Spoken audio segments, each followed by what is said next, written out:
So for a couple months now, maybe even a year, if not maybe many years, time is no meaning now with COVID and everything. I've been waiting, not waiting, kind of formulating a list in my head that that I don't know what I maybe want to put on Twitter or maybe I'll put it on the podcast or just kind of a thing, like an opinion that I have.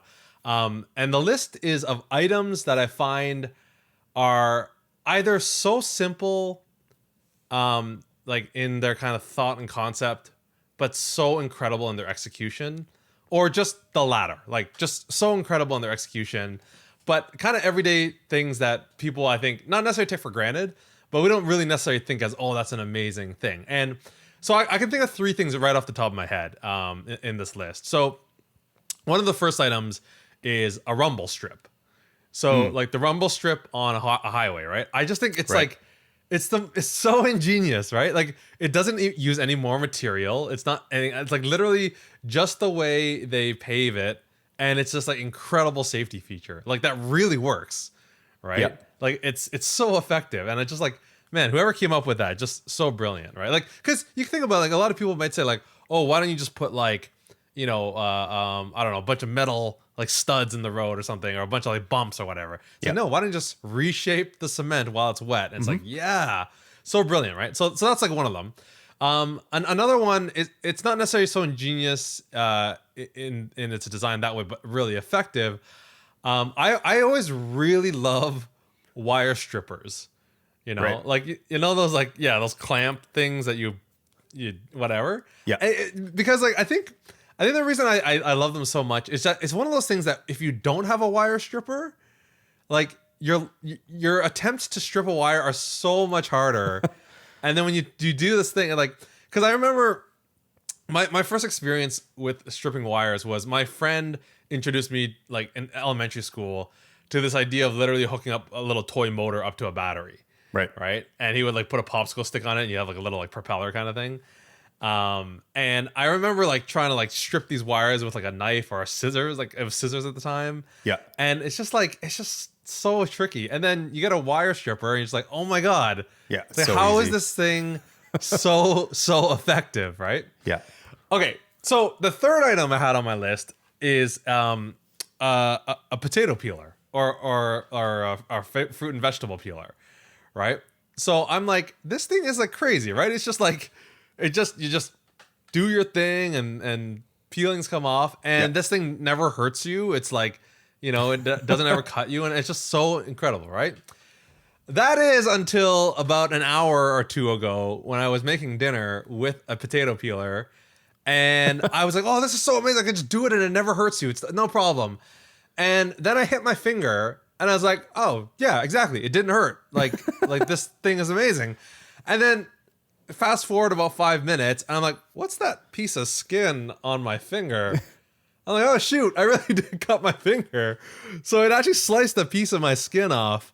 Yeah. But that's probably as bad as it gets, right? Like that's true though. If you were using, I don't know if I can show this on camera, but there's a little divot there in my finger. So a little nick, but not, you know, you're not like profusely bleeding or anything, right? That's true. That's true. Yeah. So maybe it still is a pretty incredible device. All right, welcome back to the ETC podcast, your one-stop pod for entertainment, technology, and cars, episode 60, season 7, episode 6. That's right, we've hit the 6th decade, I guess, 6 times 10 episode of the podcast. You know, my finger is not the only thing that got cut. I got a haircut as well. So for those who are not visually looking at this podcast, you should definitely check out my gorgeous hair. My lovely wife gave me a nice haircut. Looks really good. Aaron's almost looks like it's cut, but it's just that Skype blurring thing going on. But yeah, so we had a bit of a hiatus last week. I was feeling a little bit sick, and it's weird because this has happened now probably 2 or 3, maybe even 4 times since the pandemic hit, where I get this like just slight tiredness and I feel like I'm sick, but then I'm very quickly over it. And I don't know if it's literally just, you know, being indoors all day and I get sick, or if it's maybe it's actually just tiredness. Yeah. Like it literally could be, I'm just like didn't get a good sleep or something like that. But anyways, I apologize to the fans. I appreciate the support that came out. We had a huge impouring of one message asking how I'm doing. So, appreciate Dave messaging me to see how I was doing. But yes, we are back in effect, full energy, or at least I'm full energy. I'm well rested at the ETC podcast for this wonderful March 11th, 2021. And we start today by playing a little bit of catch up on Do Your Thing because we missed last week and stuff like that. Yeah, we should have twice as much things to talk about. Yeah, right? yeah. Well, Brandon was telling me it's going to be a double fat episode. Yeah. I don't know Probably if not. it actually is. No. Exactly. So again, for those who don't know, FDK, Do Your Thing. It's a hashtag. So hashtag Do Your Thing, and then just at ETC Podcast, and we'll talk about some of the things. So we have to play a little bit of catch up, so we might not be able to get to all of this. But there is one thing I wanted to talk about that I actually do have a strong opinion about. So I want to talk about this. So our good friend Brody, Do Your Thing. The Frasier revival has officially been ordered at Paramount Plus. Kelsey Grammer will return in the title role in addition to executive producing Frasier. So here is my 2 cents. We're just introducing all these bits within bits. Do Your Thing, Casey's 2 cents. So, okay. So Frasier, FDK is one of my favorite all-time sitcoms. It is the show that I have consistently watched. It's probably the only show that I've watched the entire series back to back, probably at least 10 times at this point. I basically watch the first episode and I go sequentially all the way through the season. And then when it ends, I just kind of start back at the beginning and I keep going. And I've been doing this for years. I love the show. It's not without its faults. It's not perfect, but it is the ultimate sitcom in my opinion. It's so good. It's quite timeless. Just really, really good. Really love it. Absolutely love Frasier. Here's my issue though with the revival. It's just, to me, it's like, it's just like, it's so good. Just leave it alone. Right. It's like, right. If you think it's perfection, then it can only be worse than that. Yeah. Like I don't have any doubts that it could be pretty good. Yeah. But I just Pretty don't think good, still worse than perfect. Exactly. I just feel like there's no need, right? Like it's kind of like the Dark Knight trilogy right now, right? Like the Dark Knight trilogy, they've set it up that there could be future things, right? With Robin and all that stuff. But to me, it's like, it's perfect. Leave it alone, right? Just let it breathe. Let it stand on its own as its own thing. Right? And how many? I mean, phrase like the original run, it was pretty long, right? How many seasons? It was 11 seasons. Yeah, so it's not. Yeah. I feel it's not a show that you would say was cut short, right? Like No. it had its run. Well, and not to mention it was a spinoff. So the Frasier character was around for 20 years. Yeah. So I mean, I don't distrust that they'll do an okay job of it, but it's just it's just and not to mention like 3 camera studio audience sitcoms just not super great these days. There's a certain like nostalgia aspect to it. So it like anyways, I think it could be okay, but it's just like it's that same mentality of like. American television where it's like churn out another season. Yeah. And when you look at like UK stuff, it's like, oh, we're going to do 2 series or 3 series and then stop. Yeah. Right. We're going to make 2 amazing series and stop or whatever. Right. That's the same kind of thing, right? It's just like, you don't need to kind of keep churning it out, but yeah, I don't want to go against, I have come to like the cast and the crew and, so I don't want them to feel like I'm it's weird because I'm looking at a picture of Frasier right now. I'm like, oh, I don't want to attack him. Like if this, they're probably gonna listen to this, so you should. Yeah, totally. Yeah. So it's like maybe he's passionate about the project and he really wants to do it, and that's cool. But from a critic point of view, I just like I don't. I just anyway. So anyways, it is coming out apparently. I know they've talked about it for a long time. It's unfortunate because the dad character has since died, John Mahoney.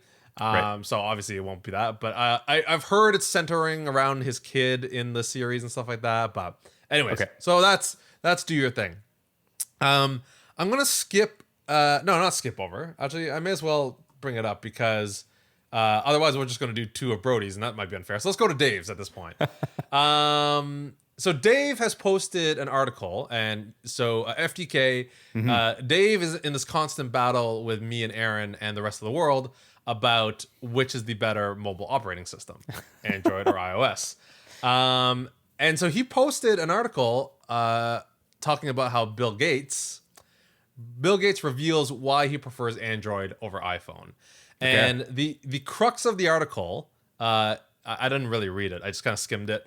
The crux of the article is that Bill Gates enjoys the flexibility of Android. Now I have my thoughts on this, but I don't want to monopolize the podcast like I normally do. So Aaron, what are your thoughts as to the flexibility of Android versus the kind of more closed ecosystem of iOS? So what? So I feel like maybe I shouldn't ask you because it doesn't sound like you maybe read the article in detail. But No, I did not. Does Bill elaborate on what flexibility he kind of gets out of Android? So apparently he was talking to Gates told Sorkin, so I'm going to assume it's Aaron Sorkin. I actually use an Android phone, Gates told Sorkin, as I want to keep track of everything. I often play with phones, but the one I carry with me is Android. Some of the Android makers pre-install Microsoft software in a way that makes things easier for me. They are more flexible about how the software connects with the operating system, so I get used to that. You know, a lot of my friends have iPhones, so there's no purity, Gates explained. And then it kind of goes on in a way that an article does, so. Yeah. I mean, I think he's mentioning a pretty key thing there, which is, and this is the thing with phones, right? And the decision on, I think, what operating system is the other things in your life, right? Because, I mean, it sounds like he's not using a Mac or, a suite of Apple devices. So that would kind of make sense, right? Like I'm assuming that, yes, Android probably does have a little bit more flexibility integrating into like, the Microsoft ecosystem or the PC ecosystem. I mean, like what this comes down to really is, is there anything that whatever operating system you choose, is there anything that's lacking, right? And I think, when it comes down to it, like, flexibility is good, but it's almost like saying, like if you never use it, right? It's sort of like if flexibility falls in the forest and no one is around. But, there's like, I think that's the thing with these devices. They've gone so powerful that I think it used to be like, give me the gimmicks and I want to do everything, right? But then at some point, just out of the box, these devices do so much that all that other stuff is sort of like, not super useful. It's kind of cool. It's good to have that possibility. But I don't know about you. Like, I think there's very little, like the gripes that I have now with iOS are very few. Yeah. Whereas the early days, like I actually ran a jailbroken iPhone for a while because, in the early days, there was much more limitations and constraints on what the OS would do by default, right? But I feel like a lot of that has gone away by this point, that now you're left with like pretty niche use cases, or, if you do want to use it with a wider ecosystem like Microsoft or something, right? You're totally right. I think it's interesting how open it has actually gotten. I'm pretty impressed with that. My philosophy on this has not always been, but in the past couple of years, I kind of liken it to, a good restaurant versus a good fancy restaurant. Like a good restaurant, you'll order a burger and you'll be able to pick what you want on it, right? It's like, oh, I want this, I want this, I want this, I want this, I want this. But then if you go to a good fancy restaurant, it's like, it's not really choice. Like the chef decides for you that this is how a burger should be, right? Right. And I feel like it's this kind of same thing. I feel like it's kind of just a different mentality. It's no longer really competing against the same mindsets. It's like you have Apple, which says, we're going to tell you what makes a good phone, and we're just going to create it that way. Whereas like Android and a lot of Microsoft stuff, I feel like it's more like, we're not going to tell you that. We're going to give you the flexibility to do whatever you want with it, and it's up to you and the rest of the world to kind of like make it good or whatever, right? Yeah. I kind of it's kind of like that. Like it's like, kind of a pre-made, awesome solution, or one that you can tinker with. And I like both, to be honest. There are like, I like tinkering with things. I like tweaking things, right? It's kind of like you working on your car, right? It's kind of like buying an old car and tweaking it and making it good or whatever, or buying a really nice high-end car that just has everything with it, right? And it's just kind of like they're both good, right? They both have their benefits, right? Yeah, I think what's funny though is I feel like over time both have just gotten closer and closer to each other. Like I think the way they've approached things in the past were a lot more distinct than they are now. If anything, I think each one has become more like the other in that, at least for I guess the more widely available Android operating systems, right? Like Google has their own like out of the box like OS, right? And I know that a lot of the manufacturers still make their own kind of OS, but it seems like they've actually gotten closer to the Apple approach over time, where there's a lot more just kind of like, out of the box things kind of are set up well, and focus on just, you don't have to tweak things, it just works. Whereas over time, I think Apple has gone more and more towards like the original Android approach, which is you can tweak things, and because again, like things like widgets and shortcuts and things, those never existed, a few years back on iOS, but now they do, right? And Google now is leaning into kind of like, well, how do you integrate with the larger ecosystem of their other hardware and things like that? So it's interesting because like, again, this is like a very, this is not like a realistic thing to like, it's fun, but it's not a realistic thing to argue against, because basically like half the world uses one thing and half the world uses the other thing, right? Like, yes. And so it's like, it's not even competition really at this point. It's just the entire world uses one or the other, right? The problem, I guess my problem really in my judgment of all this is I haven't really ever used a premier Android phone. Like I have a really cheap Android phone that I use for development, but I haven't really experienced a good high-end Android phone. And that's my problem. My experience with a lot of Android phones, really cheap Android phones. And obviously iPhones, they don't exist. Like cheap, kind of second grade hardware iPhones don't exist. So I would like to one day like use a Pixel or use a Galaxy S10 or whatever, and just kind of really feel, because at this point it's like when I use like cheap Android phones, like, oh my god, the touchscreen is terrible, the performance sucks or whatever. But you're right, it's not a fair comparison, right? Like no, exactly. Yeah. And then lastly, Brody did do hashtag do your thing on us about Elon Musk's latest explosion.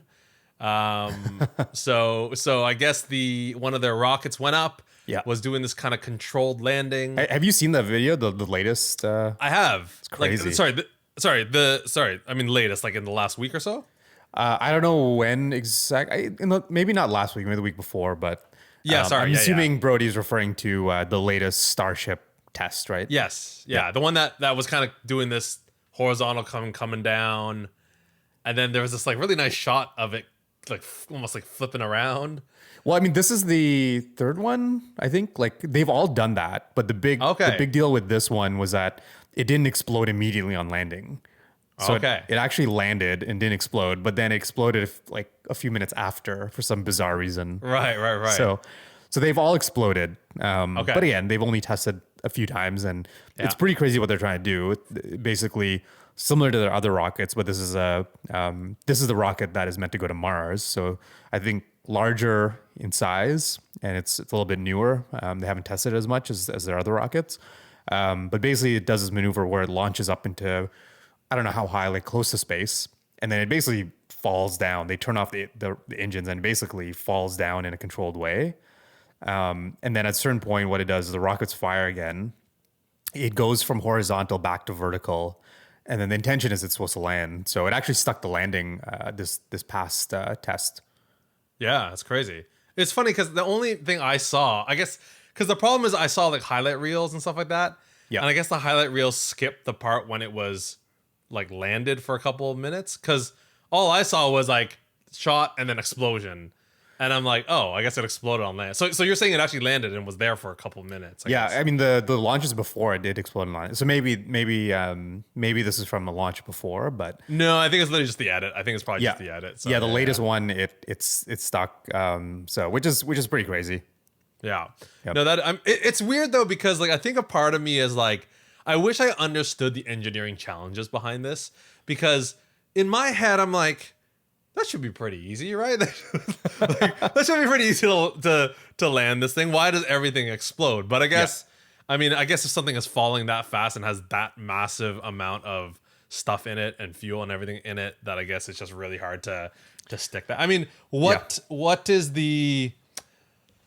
I mean, I guess, is it just so big that you obviously can't use like kind of parachutes and stuff like that? Like, what's the like? Do you understand the engineering challenges here? I mean, that's a good point about parachutes. I'm assuming they did consider that. Yeah. But I'm assuming like with parachutes, even you still don't have that much control, right? Right. Because if you're like, we need to land there, like Right. with a parachute, you're like, if you're just kind of okay, well, we'll see where it lands. It's maybe not good enough or not accurate enough in terms of Right. I guess controlling. I guess one of the points is that they're landing it in a specific spot. Yeah. Right. But I mean, the challenge in general is just, aerodynamics, right? So it's like, I think if you have an aircraft or a plane, right, like just going through the air, that's kind of known and solvable, and kind of like, we've had wings for a long time. But when you're basically trying to land a rocket, there's no aerodynamics there, right? So you're basically relying on rockets to make sure it's a very fine line between it basically flipping around or going off course or whatever, right? So I think, I think it's just the engineering challenge is not necessarily like the rockets or anything like that. It's the control, right? So that the rockets fire in the exact at the exact power level and direction that's needed to land it. So amongst other things, I guess, but yeah. So what is it? So what was it that they landed? Was that like the propulsion piece, or like remember when they went to the space station, there was pieces that landed I guess that's just not the full rocket. Is that the difference here, or? Yeah, so the Falcon rockets that they have been launching and successfully landing for a while now, it's kind of like the traditional like launching something into orbit rocket, where there's two main parts, right? Like there's obviously the rocket part that is the engine, right? The thing that actually provides the thrust to get up. But then there's the other part that actually goes into space, right? So the launch with the crew, right? Like obviously the crew went off into a separate module and then they landed the rocket part, right? Right. The difference with this is, again, this is going to Mars, so actually it's meant for a round trip. So there's no two parts. They just launch the entire thing and land the entire thing. It's basically like a spaceship. Like this is like a true spaceship, right? Because it's not like a rocket part that's separate and then an orbiter part, right? Right. This is actually all like, in one, all in one that's supposed to go up and come back. Yeah, exactly. Right. That's interesting. There are still things in my head where I'm like, well, why don't they just do it? Like, there's a lot of like, why don't they just do it? Why, like, so, but no, that's very interesting. Okay. So anyways, thank you to Brody and Dave and everybody who's ever contributed to Do Your Thing. If you know what you want us to talk about, just tweet us at the ETC podcast, # Do Your Thing, and we'll talk about it. Or anything else you want to tweet at us, feel free to do that. So I have a small update on a previous story that we covered. So a couple weeks, if not months ago, we did cover a story where Apple was suing a small Canadian company. Do you remember the story? Oh yeah. Was it like a naming thing? It was a logo thing. So it was this company called Prepear, and so they had a logo that was a pear that looked almost nothing like an apple, in my opinion.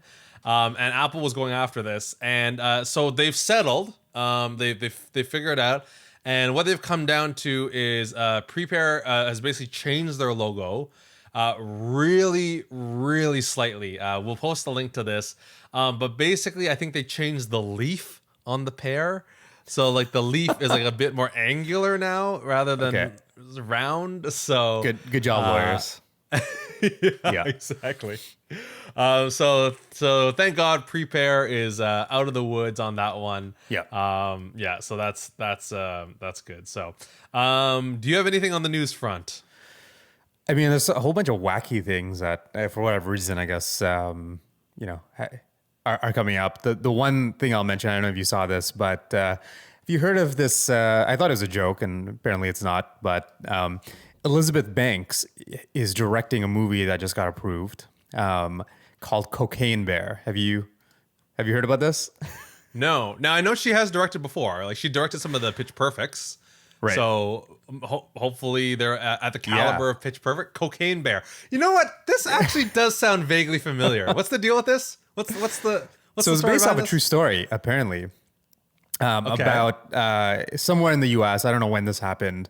I guess the backstory here is that there's some sort of drug smuggling operation, and I guess the way it was working was they had these like small aircraft that would just like dump drugs, like push it out of the plane into the woods, and then someone else would go pick it up, right? Okay. So apparently what happened on one of these drops, which was I think like a sizable amount of cocaine, is that a bear found it, ate it all, and over like a 14-hour period or something just went crazy and then died. So kind of a sad, it's kind of disturbing and sad, but like, yeah, so I don't know what this movie is going to be about. I think it's billed as a dark comedy or something, Okay. but she's basically directing a movie based on a true story of a bear eating kilos and kilos of cocaine. I'm assuming it's not like a documentary. It's like like a dramatized Yeah, version of this. Exactly. Yeah. Interesting. Yeah. I wonder. Yeah, that's yeah, very what's it coming out on? Is it Netflix? Is it Apple? Like for some reason for some reason I'm putting this on Apple TV Plus for some reason. It just sounds like something. I think I don't know if they've announced it. It's by Universal, so I don't know if Universal has any specific. It sounds like maybe an actual movie if that actually happens anymore. I don't know if it happens anymore, but okay, so if you guys are watching the feed here, I'm slightly distracted because I'm trying to sign in to our YouTube account because there is one other thing that I wanted to mention. We like Nice. we like when people interact with us, and there's somebody who's interacted with us. They messaged us on YouTube like weeks ago, and I keep forgetting to bring it up, and I have it on my list as something I need to mention. So. Aaron, entertain the crowd while I try what to else get do we it to got our here? account. Do you know that Apple TV? So you just mentioned Apple TV Plus, right? Yes. They're expanding where it's available. I don't think have we talked about this? That it's No, I don't going to think be so. available on Google devices, certain Google devices. Oh, okay. Yeah. So it's going to be on Chromecast, which I think that's referring to like Google still makes the Chromecast devices, I think.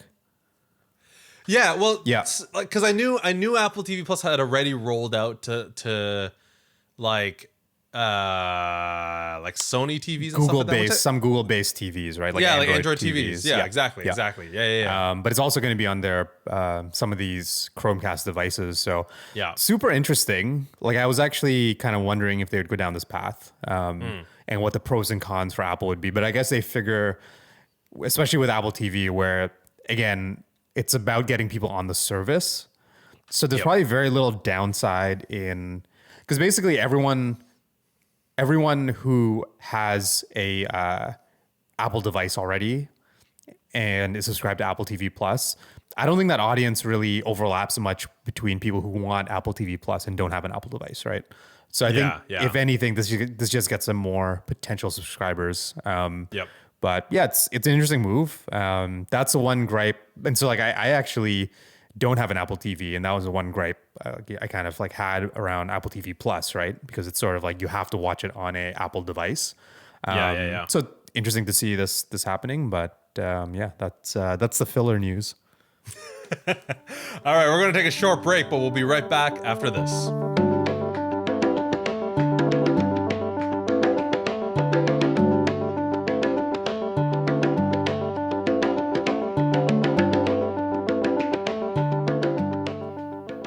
are back on episode 60 of the ETC podcast, your one-stop pod for entertainment, technology, and cars. If you want to get in touch with us, if you want to get in touch with us, be sure to email us at podcast.etc@gmail.com. You can follow us on Twitter at the ETC podcast, or you can follow or subscribe on our YouTube channel and leave a comment like Nice. one of our fans did, Excalibur 1011, 2 weeks ago. Commented on one of our early videos, actually, our early clips. Apple Spatial Audio is amazing was the clip that we posted. We got a lot of views on that one, right? That one was, definitely one of our higher ones. And by higher, I mean higher than 5 views. So, but so for FDK, and for those who didn't listen back then, this was one of our very first episodes. Actually, not one of our very first episodes. One of our first comeback episodes, as it were. But we were basically talking about how amazing spatial audio was. And so he just commented 2 weeks ago, and he said, let's see if Apple AirPod Pros 2 new design will have spatial audio in the next version. And I think what they're kind of maybe talking about there is more maybe just the regular AirPods version 2, because obviously the Pros because right now it's only the Pros and the Max, right? I think. Yeah. MAX, not MACS. Right. I thought you're. It's getting confusing here. Exactly. Yeah. So whether or not the regular AirPods will get them, I don't see why it wouldn't, because it's all built into that chip, right? Which I'm assuming is in. Yeah, they just got upgrade. I think it's. Does it have the necessary hardware, like the chips, like and then the accelerometer and stuff? Yeah, exactly. But yeah, I mean, I think that'd be a good reason for people to upgrade from just the normal AirPods, right? Yeah, exactly. So there are rumors of the new AirPods. They're taking on a new design, more similar to the Pros. Yep. So we'll see what happens with those. Amazing product. But thanks, Excalibur 1011. Thanks for watching our YouTube video, and thanks for commenting. We do really appreciate the engagement, for sure. A little bit of a teaser announcement for those who have not been following. But our big environmental episode is on its way. We are only 2 weeks away, 14 days, right? That's 500 minus 6 days away. If it's big, are we committing? Like, is this going to be an extra long episode, or is that just marketing? I'll be impressed if it's as long as our regular episodes. No, big as in impactful. Yes, exactly. Impactful. I joke around a lot about this, but no, it's cool. I do really enjoy the theme. I do really want to thank Deanna for the idea, and it's nice when we actually have something to aim for, because a lot of times these Thursdays and Wednesday nights or whatever we record, there's not a lot that we're aiming for. So the big environmental episode is coming up, and that's going to drop, provided I don't get sick, Thursday, March 25th, 2021. So be sure you're subscribed. And basically what we're going to do is we're going to talk about kind of some environmentalism surrounding the entertainment, technology, and cars and all things random in terms of that episode. So stay tuned, March 25th, 2021. But that is not today. Today is March 11th, 2021. And we want to know what is on Aaron's noggin. Well, I mean, before we move on to that, shout out that you still have 2 weeks to write in if there's anything you want us to discuss or dig into around those topics. I think we have one so far, I believe. One suggestion. So did you got that email as well? Yeah. Okay, perfect. Cool. So keep it coming. We won't reveal yet the all the good content, but write in, see what you want us to talk about.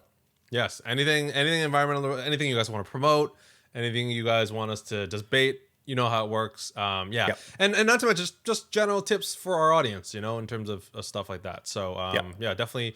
Me and Aaron recently attended a recycling. It was kind of all focused around kind of waste management. City of Ottawa, right? Stuff. Yeah, City of Ottawa held, and quite enlightening. I did not realize you can't recycle pizza boxes with cheese on them like that. Yeah, that's shocking to me, to be honest. Yeah, if you have questions, I mean, we're not claiming to know everything, but or anything for that we matter. we can find out answers Yes. to questions like that. So Yeah. if you have any questions like that, like what goes in the recycling, or how you can do stuff in your daily life that you're wondering about, let us know if it's related to yeah. I have a question about that. Actually. Yes. If the pizza box is just soiled with oil, can you still recycle it, or is it just like any pizza box is kind of out of question at this point? No, I mean, I think so my understanding is paper, right? Yeah. Like anything's paper based, can go in the compost, right? Because it will break down. Sorry, not the compost. Like I'm talking about recycling paper, like in the In the recycling. yeah.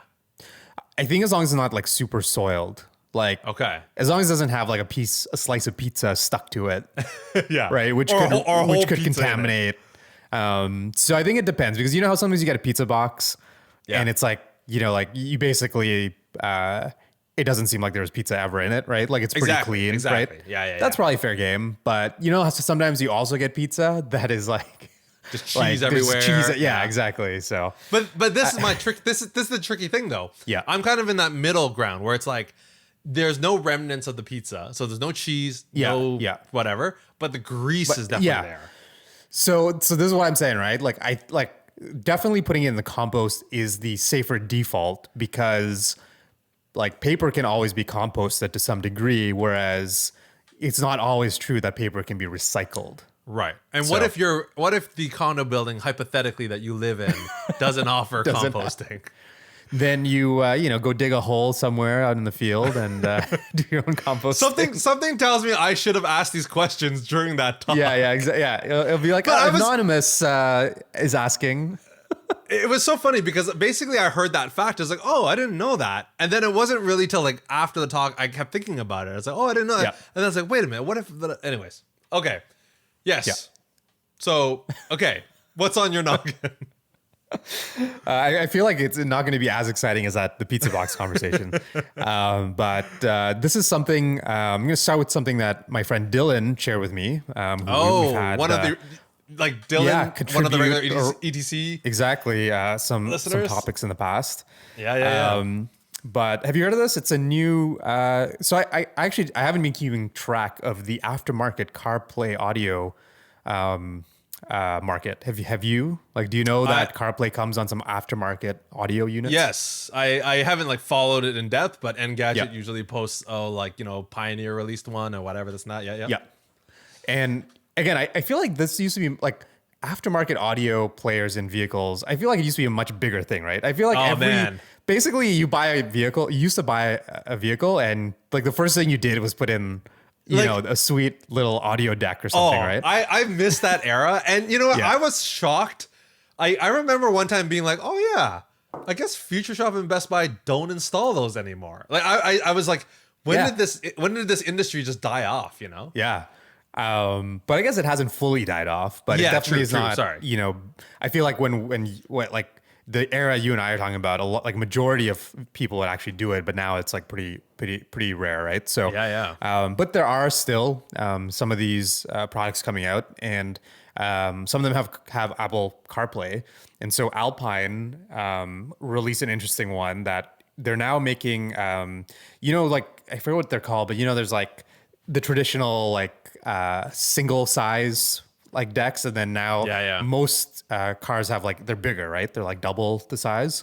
And so Alpine introduces a really cool looking thing, which is an aftermarket one, but it's one of the first ones I think with a touchscreen, because I think CarPlay in a lot of like the manufacturer vehicles, they're like touchscreen based now, right?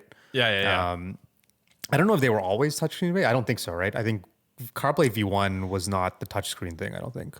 I think it depended on the hardware manufacturer. Yeah. Sorry. Which would mean I think Apple probably offered it because but here's the interesting thing. I do know they offer both, because like in my car you can use touchscreen or you can use a physical controller. So the interface allows it's not both, exclusively. Basically. It doesn't rely on Exactly. Okay.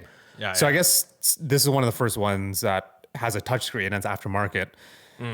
Which is cool, right? It's like, okay, that's a good option, because I feel like this is a really good way now for you know, a lot of people complain like, oh, you know, why, how come they only make CarPlay for certain vehicles? Yeah.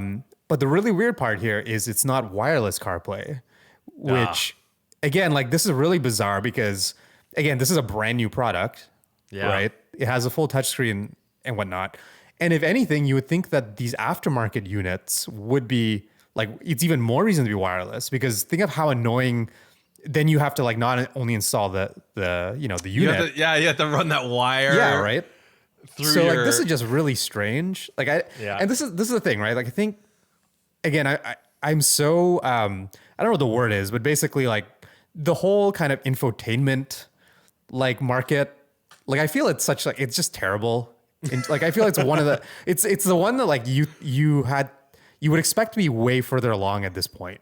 Yeah. Than it is, right? And so again, I think it's like you have more experience with the CarPlay, and I think I've used it a little bit. Like, you know, I think it's probably a good solution. Like it's one of the better solutions that has emerged. But I think the fact that again the hardware is so varied, like how some vehicles have wireless, some vehicles don't, right? Yep. And like all the implementations are a little bit different. It just shows you that maybe like as much as Apple will do to improve that. Like at the end of the day, like if the manufacturers don't make the right decisions, right? And I think that's a real problem here, right? I think a lot of the poor infotainment like practices are because the manufacturer, that's not their like strength, right? Yeah. And so Apple can make the best software in the world for this stuff. And Google's doing it as well with Android Auto. But it relies so heavily on the manufacturers getting the hardware right that I just have no hope, right? Like because that's the whole reason back in the day people swapped out their audio units. Yeah. Because the car manufacturers did a horrible job, right? And the same thing with GPS, right?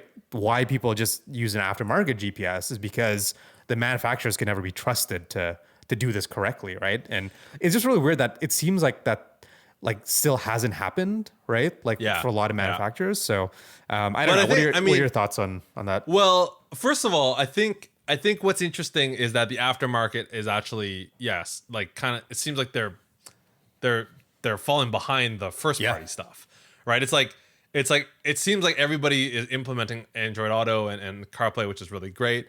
I think that wireless thing is key. Like I was really lucky that it happened that, you know, the car that we were getting was one of the first manufacturers to offer wireless CarPlay. So my only experience with CarPlay has been wireless. So I was always shocked when I was like, I shouldn't say CarPlay is useless if it's not wireless, but the brilliance of CarPlay is to get into your car without thinking about your phone. Right? It's just like it's just there. Yeah. And all of a sudden, you know, it's almost because like if it's not that, then it's already going to be worse than a built-in infotainment, right? Mm-hmm.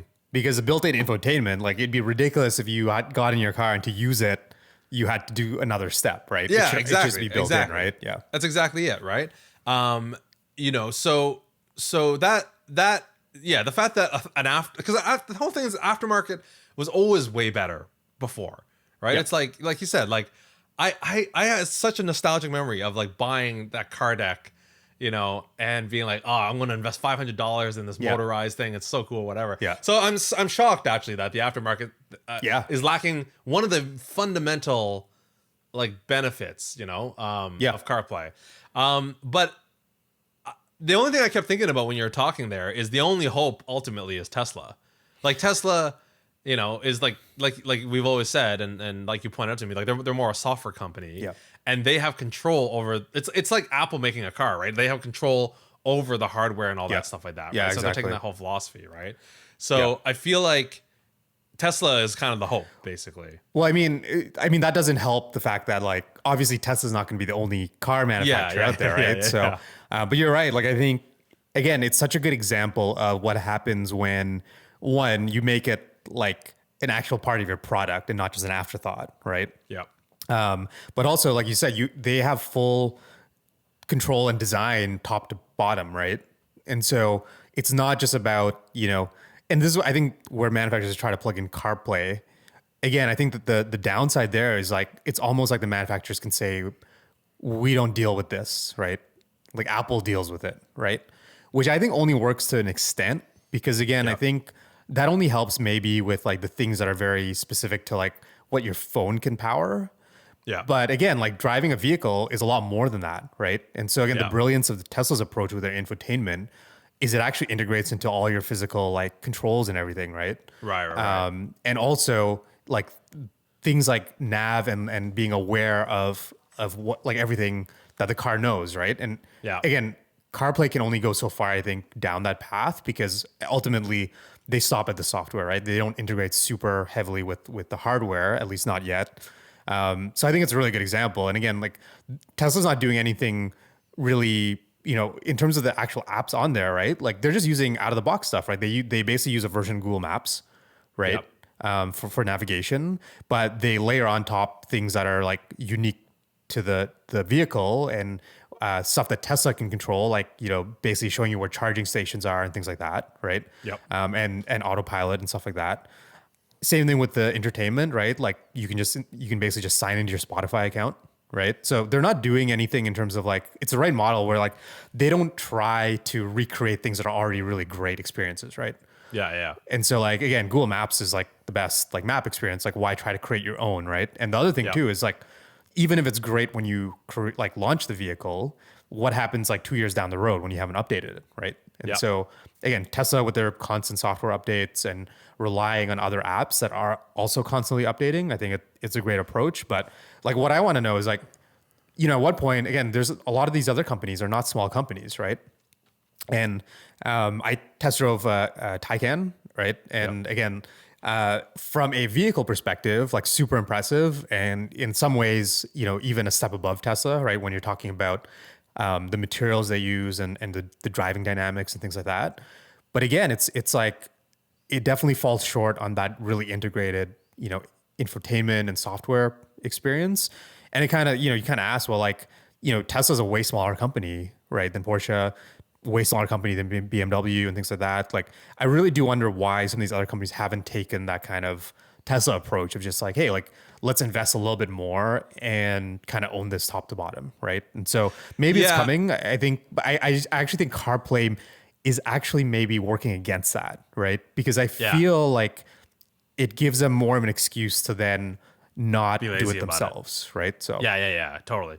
I think it's the other companies. I think it's just this classic, baggage thing where they just have, so many investors, so many shareholders, so many customers that they have to satisfy that it's hard for them to be as experimental and as like, it's the kind of classic like small company disrupts because they can take more risks and stuff like that, right? Yeah. I mean, they're starting from scratch. They started from scratch too, so they had no like prior history that they had to, draw from, right?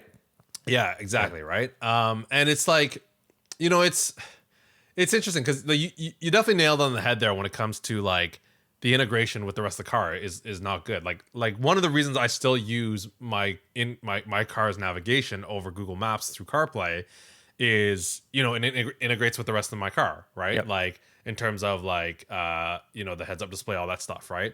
But I'm like, I wish it was Google Maps because obviously Google Maps is better, right?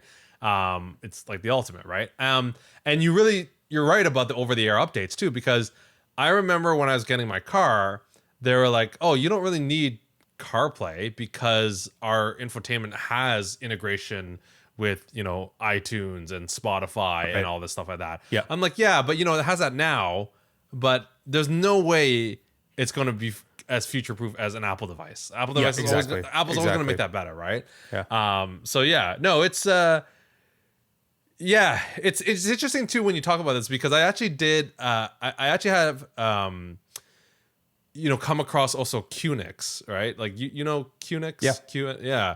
Which I guess is like a platform for infotainment, right? Yeah. I think a lot of these manufacturers use like so Q is I don't know if it's pronounced QNX or QNX. One of those, but it's basically an embedded operating system, right? So it's software that runs on a lot of these computers that are in like vehicles and it's like smaller kind of devices in various kind of things out there. But I know a lot of manufacturers, they use that as an underlying operating system, right? And they program their own kind of thing. It's similar to Android and how like I guess manufacturers can kind of like make their own version of it. Yeah, it is. It is interesting because like, I don't know I really don't know. I don't even know if I have a strong opinion about it, because I feel like there's so many angles I could see agreeing with. Like, you know, on one hand, I like the idea. I love the idea of the increasing functionality of infotainment. But then on the other hand, I actually think that's really terrible for driving. You know, like driving, you shouldn't have this amount of functionality in there. The fact that Apple, like, I remember loving when Do Not Disturb while driving was introduced, and it was introduced, I believe, or at least I had it before CarPlay. And I was like, oh, this is a pretty smart feature. And you know what? I loved it because I didn't even think about it. I would get in my car and then not realize, oh shoot, somebody messaged me after I got out of my car. And now CarPlay, it's like, I didn't even think about, oh yeah, that's gone now because I get notifications in my car now. Oh wait, this is a heavy distraction and I'm going to crash definitely way more.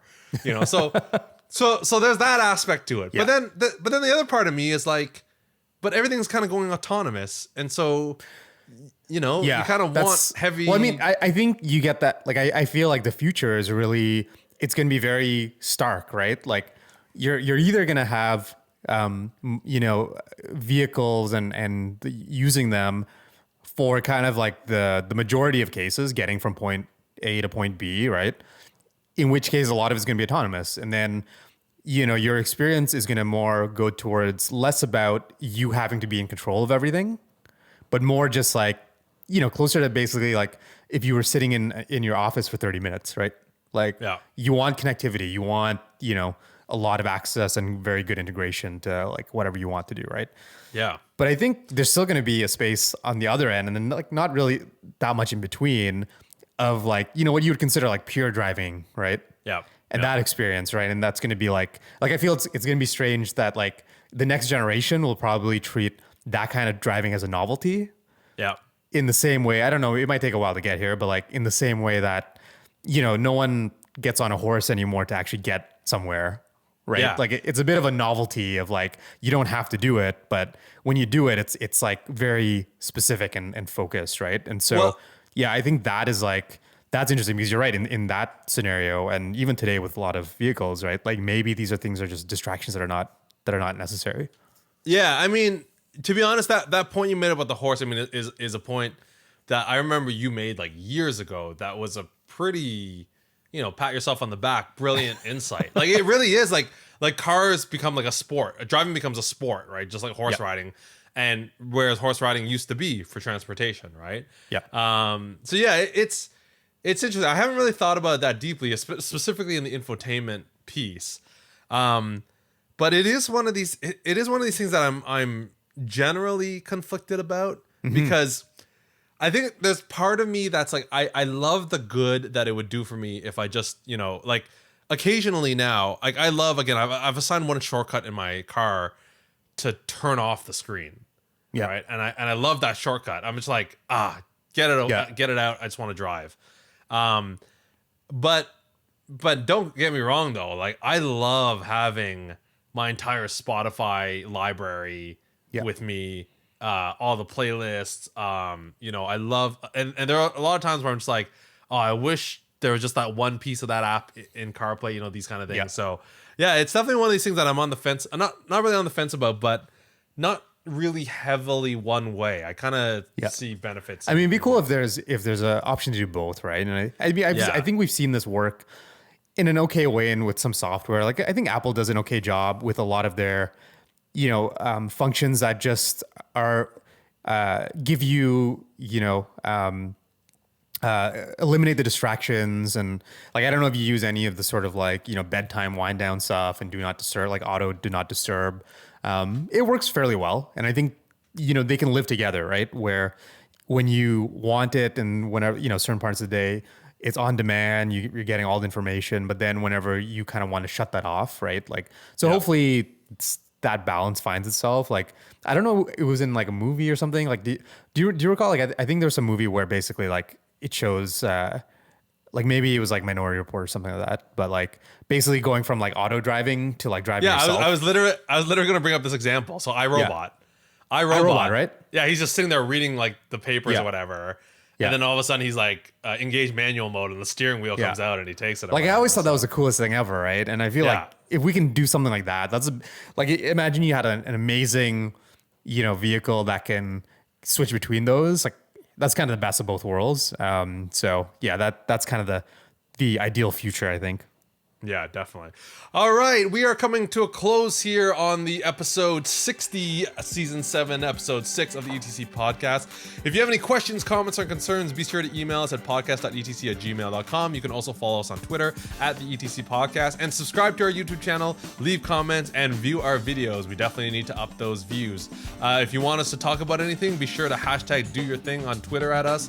And don't forget to catch our big environmental episode of the ETC podcast. Emphasize that word big. And definitely send in your suggestions, your questions, anything environmental related. We will be talking about it in 2 weeks. But as for now, that is it for this wonderful March 11, 2021. My name is Casey Lee, and sitting across the city from me, as always, is Aaron Zedeka. That was the smoothest ending ever. Cocaine Bear.